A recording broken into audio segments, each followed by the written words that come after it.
students, how are you all? Welcome back to Eagle Smart Classes. I am Anudhiman and today I will discuss about the chapter number 3 of class 12, that is matrices.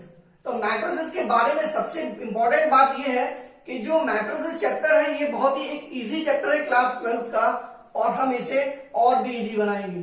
Clear बात है? तो अभी देखो आप लोग, सबसे पहली बात जो बहुत ही इंपॉर्टेंट है इस चैप्टर के बारे में, ये चैप्टर बहुत ही स्कोरिंग चैप्टर है एंड जो क्वेश्चंस भी आते हैं इस चैप्टर से बिल्कुल शॉर्ट क्वेश्चंस आते हैं बोर्ड में।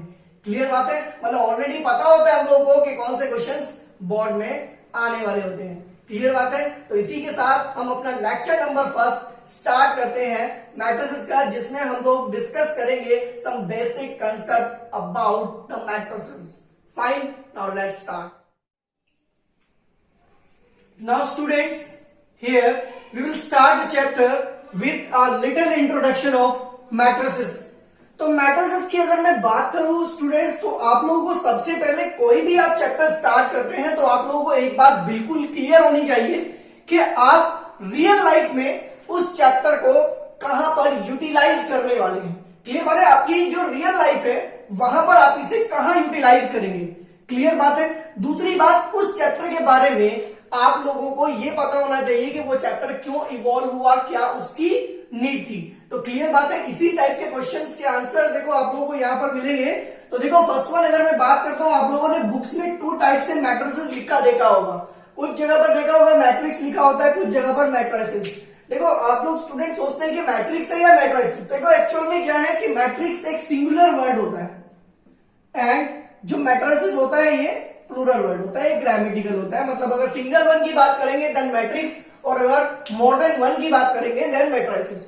क्लियर बात है? सेकंड वन जो बहुत ही इंपॉर्टेंट क्वेश्चन मेरे माइंड में अराइज होता है, हु डिस्कवर्ड द मैट्रिक्स। मतलब एक मैट्रिक्स को किसने डिस्कवर किया, क्योंकि ये बात हमें पता होनी चाहिए। मैट्रिक्स पढ़ने जा रहे हैं आप लोग, देन ये मैट्रिक्स फर्स्ट टाइम किसने इवॉल्व की थी, किसने इसको डिस्कवर किया था। ये बात है? तो फर्स्ट ऑफ ऑल जो मैट्रिक्स डिस्कवर की थी तो वो मैथमेटिशियंस थे हमारे पास, जेम्स सिल्वेस्टर। तो जेम्स सिल्वेस्टर ने फर्स्ट ऑफ ऑल मैट्रिक्स क्या की थी, डिस्कवर की थी। क्लियर बात है? लेकिन हम लोग जो यहाँ पर चैप्टर में पढ़ने वाले हैं वो मैट्रिक्स नहीं है, that is called the matrix algebra. That is called the matrix algebra. और मैट्रिक्स अलजेब्रा को किसने डिस्कवर किया था? एक्चुअल में जो जेम्स सिल्वेस्टर थे इन्हीं के एक फ्रेंड थे आर्थर कैलिन। आर्थर कैलिन ने फर्स्ट टाइम क्या किया था, जो मैट्रिक्स है उसको अलजेब्रा की तरह यूज किया था। क्लियर बात है? तो मैट्रिक्स अलजेब्रा का जो कॉन्सेप्ट फर्स्ट टाइम लेके आए थे वो थे आर्थर कैलिन। क्लियर बात है? नेक्स्ट वन क्वेश्चन जो मेरे माइंड में अराइज होता है, व्हाई आर मैट्रिसेस इवॉल्व्ड। मतलब जो मैट्रिसेस हैं वो इवॉल्व क्यों हुई। क्लियर बात है? सीधा सा फंडा इसके पीछे क्या होगा, नीड। क्लियर बात है? आप सब जानते हैं क्या कि जो आवश्यकता होती है वही आविष्कार की जननी होती है। क्लियर बात है? तो यहां पर भी सेम थिंग है, हमें एक नीड हुई और उस नीड के बेस पर इवॉल्व हुई मैट्रिक्स। क्लियर बात है? तो मैट्रिक्स क्यों इवॉल्व हुई? Matrices are evolve to solve a system of linear equation. मतलब एक सिस्टम ऑफ लीनियर इक्वेशन को सॉल्व करने के लिए मैट्रिक्स का कॉन्सेप्ट फर्स्ट टाइम इवॉल्व किया गया। क्लियर बात है? आप लोग देखो कि लीनियर इक्वेशंस कैसी इक्वेशंस होती हैं, जैसे आपने देखा होगा 2x plus 2y is equals to 3 and 4x plus 3y is equals to 4। आप लोगों के पास डिफरेंट मेथड्स होते थे इन इक्वेशंस को सोल्व करने के लिए, जैसे एलिमिनेशन मेथड, सब्स्टिट्यूशन मेथड। अब प्रॉब्लम क्रिएट यहां पर होती थी कि अगर मान लो सपोज करते हैं कि 2 वेरिएबल की इक्वेशन है देन इजीली सोल्व हो जाती थी। अगर यही इक्वेशन 3 वेरिएबल में होती थी देन ये थोड़ा कॉम्प्लेक्स वर्क हो जाता था, और अगर यही 4 वेरिएबल्स में होती थी तो और कॉम्प्लेक्स हो जाता था। मतलब इस तरह की जो कॉम्प्लेक्स जो लीनियर इक्वेशंस का जो सिस्टम था उसको सॉल्व करने के लिए सबसे पहले मैट्रिसेस जो हुई वो इवॉल्व हुई। क्लियर बात है? तो कोई पूछे आपसे कि फर्स्ट ऑफ ऑल जो मैट्रिसेस यूज हुई थी वो कहां पर हुई थी, that is first of all matrices are used to solve the system of linear equation. Clear बात है? नाउ अब हम आते हैं एक बहुत ही रियल लाइफ क्वेश्चन पर, that is where the matrices used. मतलब मैट्रिसेस एक्चुअल में कहां यूज होती हैं। एक्चुअल में क्या है कि मैथमेटिक्स का एक बहुत ही इंपॉर्टेंट टूल है मैट्रिक्स। मैथमेटिक्स का एक बहुत ही इंपॉर्टेंट टूल है दैट इज मैट्रिक्स, जो कि बहुत सारी फील्ड्स में क्या होता है, यूज होता है। जैसे कि आप लोगों ने देखा होगा मोबाइल में कोई इमेज क्लिक करते हैं, देन आप देखते हैं कि उसका इमेज का साइज बहुत ज्यादा होता है, देन आप उसे कंप्रेस करते हैं। तो कंप्रेस करने में जो टेक्नोलॉजी यूज होती है वहां पर मैट्रिक्स का यूज किया जाता है। क्लियर बात है? वीडियो कंप्रेशन में भी मैट्रिक्स का यूज किया जाता है। इलेक्ट्रॉनिक स्प्रेडशीट्स बनती हैं, जो इलेक्ट्रॉनिक स्प्रेडशीट्स बनती हैं, जैसे आप लोग एक्सेल शीट देखते हैं तो इनको स्प्रेडशीट्स बोलते हैं हम लोग। तो जो इलेक्ट्रॉनिक स्प्रेडशीट बनती है वो सब भी मैट्रिसेस पर बेस्ड होती हैं। आजकल ये जो मैट्रिक्स है इसका कोई लिमिटेशंस नहीं है, बहुत सारी जो फील्ड है वहां पर मैट्रिसेस यूज होते हैं, जैसे कि genetics, economics, industrial management, various fields है जिसमें कोई लिमिट नहीं है अब मैट्रिक्स की, क्योंकि मैट्रिक्स एक बहुत इंपॉर्टेंट टूल हमारे लिए हो गया है बहुत सारी फील्ड्स में। क्लियर बात है? तो इसलिए आप समझ गए होंगे आप लोग कि मैट्रिक्स कितना इंपॉर्टेंट टॉपिक है हम लोगों के लिए। क्लियर बात है? तो अब हम बात करते हैं, चैप्टर स्टार्ट करते हैं matrix with the definition of matrix. Clear बात है? Now let's start the now students बात कर लेते हैं what is a matrix.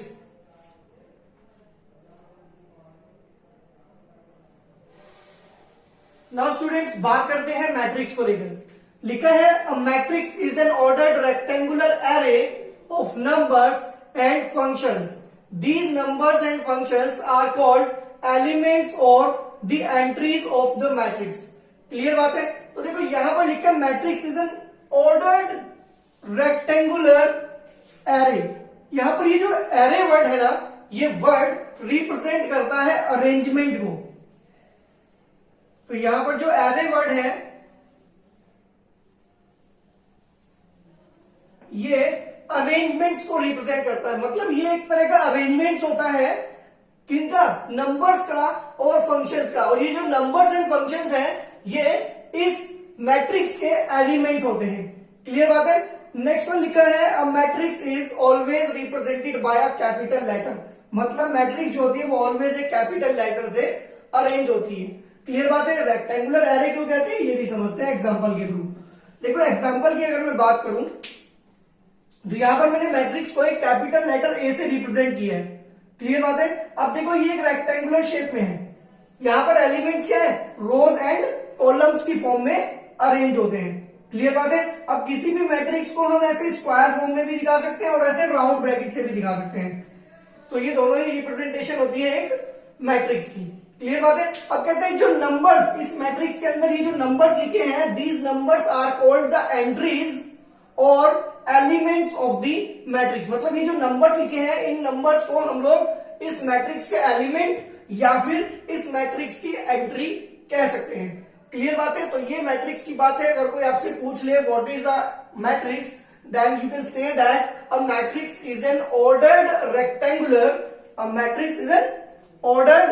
Rectangular array of numbers and functions.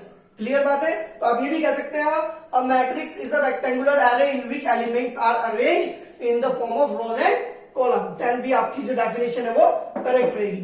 Clear बात है? तो नेक्स्ट वन टॉपिक हम लोग के पास है that is order of matrix. मतलब एक मैट्रिक्स का ऑर्डर क्या होता है। क्लियर बात है? तो देखो ध्यान से आप लोग यहां पर लिखा है a matrix consist of m rows and n column. मतलब एक मैट्रिक्स हम कंसीडर कर लेते हैं जिसमें m रोज होंगी एंड n कॉलम्स होंगे। क्लियर बात है? Then order of the matrix is represented by m into n। मतलब किसी भी मैट्रिक्स का जो ऑर्डर होता है वो रो इंटू कॉलम से रिप्रेजेंट किया जाता है। क्लियर बात है? तो देखो यहां पर एग्जांपल है, मेरे पास एक मैट्रिक्स मैंने कंसीडर की 1 2 3, इसमें एंट्री है ये हमारे पास। यहां पर देखो जो रोज है वो कितनी है? हॉरिजॉन्टल लाइंस को रोज कहते हैं और वर्टिकल्स को कॉलम। क्लियर बात है? तो हॉरिजॉन्टल रोज कितनी है हमारे पास? 1 एंड 2। क्लियर बात है? तो नंबर ऑफ रोज कितनी है हमारे पास? 2। Now number of columns are C1 C2 and C3। तो नंबर ऑफ कॉलम कितने हम लोगों के पास? 3। क्लियर बात है? तो देखो यहां पर आपको बताया था मैंने कि किसी भी मैट्रिक्स का जो ऑर्डर होता है वो number of rose into number of column होता है। क्लियर बात है? तो number of rose is what? 2 into 3। लेकिन आपको बता दें यहां पर मल्टीप्लाई करके 6 नहीं लिखेंगे क्योंकि ये ऑर्डर को रिप्रेजेंट करता है। ये 2 इंटू 3 क्या रिप्रेजेंट करता है? ये 2 इंटू 3 रिप्रेजेंट करता है कि 2 रोज है एंड 3 कॉलम है। क्लियर बात है? तो ये कंसेप्ट था हमारी मैट्रिक्स है ऑर्डर ऑफ मैट्रिक्स को लेकर। क्लियर बात है? आगे बात करते हैं हम लोग टाइप्स ऑफ मैट्रिसेस की। Now students types of matrices को समझने से पहले हम लोगों को एक अंडरस्टैंड करनी पड़ेगी general form of a matrix. मतलब एक जनरल फॉर्म क्या होती है मैट्रिक्स की। देखो एक जनरल फॉर्म मैट्रिक्स की कुछ इस तरह से होती है। यहाँ पर देखो ये 1 1 रिप्रेजेंट करता है कि ये element first row and first column का एलिमेंट है। सेकंड वन, ये जो एलिमेंट है ये second row and first column का एलिमेंट है। तो ये जनरली जो हम लोगों के पास एक मैट्रिक्स है वो m इंटू n ऑर्डर की है। क्लियर बात है। तो देखो यहाँ पर ये जनरल फॉर्म है मैट्रिक्स की, जहां पर आप लोग देखो जो i की वैल्यू होती है वो 1 से लेकर m तक वेरी करती है और j की वैल्यू जो होती है वो 1 से लेकर n तक वेरी करती है। क्लियर बात है। कुछ जगहों पर आप लोग देखना आप लोगों को एक मैट्रिक्स ऐसे भी मिलेगी a i j। तो i j वेरिएबल रहेगा, i की वैल्यू वेरी करेगी हमारी कहां तक 1 से m तक और 1 से n तक वेरी करेगी हमारी j की वैल्यू। क्लियर बात है। तो ये जनरल फॉर्म होती है। नाउ आप कंसीडर कर लेते हैं हम लोग टाइप्स ऑफ मैट्रिसेस को। नाउ स्टूडेंट्स बात कर लेते हैं हम लोग टाइप्स ऑफ मैट्रिसेस की। तो मैट्रिसेस के जो टाइप्स होते हैं उसमें वेरियस टाइप्स की मैट्रिसेस है हम लोग के पास, जिसमें फर्स्ट वन हम लोग बात करेंगे कॉलम मैट्रिक्स की। क्लियर बात है। तो कॉलम मैट्रिक्स में क्या होता है, लिखा है matrix which has only one column, मतलब एक ऐसी मैट्रिक्स जिसमें एक सिंगल वन कॉलम होता है। रो पर कोई कंस्ट्रेंट नहीं है, कोई कंडीशन नहीं है रो पर। क्लियर बात है। तो यहाँ पर हमारे पास एक ऐसी मैट्रिक्स जिसके पास एक सिंगल वन कॉलम होता है, एक ही कॉलम है, तो ऐसी मैट्रिक्स को हम लोग बोलते हैं क्या, कॉलम मैट्रिक्स। क्लियर बात है। तो यहाँ पर देखो आप लोग in general A is equals to I J. I represent करता है position of row and J represent करता है पोजीशन ऑफ कॉलम। क्लियर बात है। किस रो किस कॉलम का एलिमेंट है देन पता चलता है। अब देखो अगर मैं बात करूं एक कॉलम मैट्रिक्स के ऑर्डर की, तो आप लोग देखो यहाँ पर जो कॉलम मैट्रिक्स का ऑर्डर होगा वो m इंटू 1 होगा। एक्चुअल में जो ऑर्डर होता था वो m इंटू n होता था, लेकिन n क्या रिप्रेजेंट करता है, नंबर ऑफ कॉलम को। तो यहाँ पर नंबर ऑफ कॉलम कितने हैं अभी, नंबर ऑफ कॉलम तो हमारे पास कितने हैं 1। तो हमेशा क्या रहेगा, ऑर्डर जो रहेगा वो m इंटू 1 रहेगा, जहां पर m रोज को रिप्रेजेंट करेगा। रो वैरी कर सकती है बट कॉलम 1 रहेगा। क्लियर बात है। तो यहाँ पर हम लोग ने बात की कॉलम मैट्रिक्स की। In the same way we will discuss about the row matrix. तो रो मैट्रिक्स में लिखा है matrix which has only one row. तो सिंपल वे में जैसे कॉलम मैट्रिक्स में सिंगल वन कॉलम होता है, ऐसे ही एक रो मैट्रिक्स में एक सिंगल वन रो होती है। तो यहाँ पर एक ऐसी मैट्रिक्स है जिसके पास केवल एक ही रो है। क्लियर बात है। तो यहाँ पर जनरल में लिखेंगे इसको A is equals to A I J 1 into n। अब यहाँ पर m के प्लेस पर 1 लिखा, क्यों, m रिप्रेजेंट कर रहा था नंबर ऑफ रोज को। अब नंबर ऑफ रोज तो फिक्स है हमारे पास, कितनी है, नंबर ऑफ रो हमारे पास एक सिंगल वन रो है। तो यहाँ पर आपके पास आ जाएगा जो ऑर्डर रहेगा वो 1 इंटू n रहेगा, और ये हमारे पास एक रो मैट्रिक्स होगी ऑर्डर 1 इंटू n की। क्लियर बात है। तो कोई भी रो मैट्रिक्स हो उसका जो ऑर्डर है वो ऑलवेज 1 इंटू n रहेगा, n वेरी कर सकता है। ऐसे ही कॉलम मैट्रिक्स का जो ऑर्डर रहेगा वो m इंटू 1 रहेगा, m वेरी कर सकता है। क्लियर बात है। तो आगे बात कर लेते हैं हम लोग। नाउ थर्ड वन हम लोग बात करते हैं जीरो और नल मैट्रिक्स को लेकर। क्लियर बात है। तो नाम से पता चलता है जीरो मैट्रिक्स है, it means to all the element of the matrix must be zero.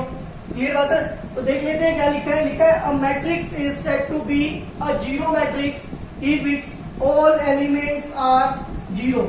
मतलब अगर किसी भी मैट्रिक्स के सारे एलिमेंट जीरो होते हैं then the matrix is called zero matrix. Example देखो आप लोग, एक एग्जांपल है हम लोगों के पास। देखो यहाँ पर मैट्रिक्स के जितने भी एलिमेंट्स हैं वो सब कितने हैं, जीरो है। तो ये कैसी मैट्रिक्स हुई, जीरो मैट्रिक्स हुई। तो लिखा है is the zero matrix of order 2 into 3।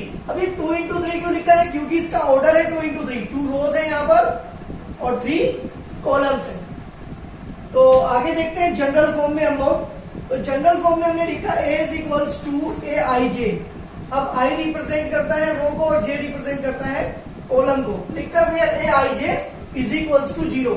मतलब ए आई जे मतलब ये एलिमेंट हमेशा 0 होगा for all I belongs. I कहां से वेरी करेगा, 1 से ग्रेटर रहेगा और m से छोटा रहेगा। मतलब जितनी भी रोज हैं सभी रोज में जो वैल्यू होगी हमारी वो हमेशा 0 रहेगी। और ये रिप्रेजेंट करता है हर कॉलम की वैल्यू भी 0 रहेगी। इट मींस पूरी की पूरी मैट्रिक्स के जितने भी एलिमेंट्स होंगे वो सब क्या होंगे, 0 होंगे। क्लियर बात है। तो आगे हम बात कर लेते हैं स्क्वायर मैट्रिक्स को लेकर। नाम से पता चलता है स्क्वायर कब बनेगी मैट्रिक्स, जब number of rose number of column के इक्वल होंगे। तो यहां पर देखो लिखा है matrix which has equal number of rows and column is called a square matrix. Clear बात है। कोई एग्जांपल हम लोगों ने लिया 2 3 4 5। तो यहाँ पर जो ऑर्डर है देखो वो 2 into 2 है, क्योंकि यहाँ पर 2 रोज है और 2 ही कॉलम है। तो नंबर ऑफ रोज जो है वो नंबर ऑफ कॉलम के इक्वल है। That means it's a square matrix. Clear बात है। अगर मैं जनरल फॉर्म में बात करूं तो यहाँ पर मैं m इंटू एन लिखता था, लेकिन अभी मैंने लिखा है n इंटू एन। क्यों? क्योंकि यहाँ पर m n डिफरेंट नहीं है, यहाँ पर m जो है वो n के इक्वल है, तो मैं n इंटू एन लिख सकता हूँ मैट्रिक्स के ऑर्डर को। लेकिन हम लोग यहाँ पर सीधा सा देखो लिखेंगे इसे square matrix of order n। जैसे आप लिखते हो that is it is a square matrix of order 3, तो वो समझ जाता है कि ये मैट्रिक्स का ऑर्डर 3 इंटू 3 है, क्योंकि जितने नंबर ऑफ रोज होंगे उतने ही नंबर ऑफ कॉलम्स भी रहेंगे। क्लियर बात है। तो आप लोगों को ये बात ध्यान रखनी है कि स्क्वायर मैट्रिक्स कैसे आइडेंटिफाई करते हैं, number of rows always be equals to number of column. Clear. Now आगे चलते हैं हम लोग। नाउ स्टूडेंट्स बात कर लेते हैं हम लोग यूनिक और आइडेंटिटी मैट्रिक्स को लेकर। तो लिखा है अ diagonal matrix in which all diagonal elements are 1 and non-diagonal elements are 0. It means that एक आइडेंटिटी मैट्रिक्स एक ऐसी मैट्रिक्स होती है जिसमें जितने भी डायगोनल एलिमेंट होते हैं वो सब 1 होते हैं एंड नॉन डायगोनल एलिमेंट्स जो होते हैं वो सारे 0 होते हैं। क्लियर बात है। तो देखो यहाँ पर एक एग्जांपल है हम लोगों के पास, डायगोनल एलिमेंट 1 1 1 एंड यहाँ पर नॉन डायगोनल एलिमेंट है 0। तो इसको हम लोग बोलते हैं आइडेंटिटी मैट्रिक्स और we can say unit matrix. तो अब बात कर लेते हैं, अगर जनरल फॉर्म की बात की जाए तो A is equals to A I जे। हमें दिखाना है कि जो डायगोनल एलिमेंट है वो 0 है। डायगोनल एलिमेंट कौन से एलिमेंट होते हैं, जहां पर I जो है वो J के इक्वल रहता है। तो डायगोनल एलिमेंट ए आई जे ये कंडीशन में क्या है, all values are 1 and I is not equals to J। ये डिनोट करता है नॉन डायगोनल एलिमेंट्स को। तो जहां भी नॉन डायगोनल एलिमेंट होंगे वो सब 0 रहेंगे। क्लियर बात है। तो ये हम लोगों के पास था कॉन्सेप्ट ऑफ आइडेंटिटी मैट्रिक्स। अब हम चलते हैं इक्वालिटी ऑफ मैट्रिसेस। इसके बाद हम कुछ क्वेश्चंस भी देखेंगे। तो इक्वालिटी ऑफ मैट्रिसेस में देखेंगे हम लोग, लिखा है 2 matrices A and B are said to be equal. मतलब 2 मैट्रिसेस इक्वल होती है कब, when order of matrix A is equal to the order of matrix B. मतलब जो मैट्रिक्स ए है उसका जो ऑर्डर है वो मैट्रिक्स बी के इक्वल होना चाहिए। मतलब इक्वल होने की पहली कंडीशन कि जो 2 मैट्रिसेस हमारे पास है उन दोनों के ऑर्डर सेम होने चाहिए। Second one, corresponding elements of matrices A and B are same. मतलब जो 2 मैट्रिसेस आपके पास है दोनों के जो एलिमेंट्स है वो भी क्या होने चाहिए, सेम होने चाहिए। सपोज कर लेते हैं मेरे पास एक मैट्रिक्स है ए, एलिमेंट है 1 2 3 4। एक मैट्रिक्स है बी, एलिमेंट है 1 2 3 4। नाउ फर्स्ट वन की अगर मैं बात करूं, मैट्रिक्स ए का जो ऑर्डर है वो 2 into 2 है और सेकंड वन मैट्रिक्स का ऑर्डर भी 2 into 2 है। इट मींस जो ऑर्डर ऑफ मैट्रिक्स ए है वो ऑर्डर ऑफ मैट्रिक्स बी के इक्वल है। सेकंड थिंग मैंने आपसे कहा था कि कॉरस्पॉन्डिंग एलिमेंट्स भी क्या होने चाहिए, सेम होने चाहिए। तो यहाँ पर देखो आप लोग जो कॉरस्पॉन्डिंग एलिमेंट है 1, यहाँ भी कॉरस्पॉन्डिंग एलिमेंट है 1 2 2 3। मतलब इनके जो पोजीशंस है वो भी सेम रहनी चाहिए। मतलब 1 यहाँ पर है तो 1 पहले पोजीशन पर ही होना चाहिए। क्लियर बात है। तो ये हम लोगों के पास कॉन्सेप्ट था इक्वालिटी ऑफ मैट्रिसेस को लेकर। क्लियर बात है। तो आज हम इस वीडियो में इतना ही करेंगे।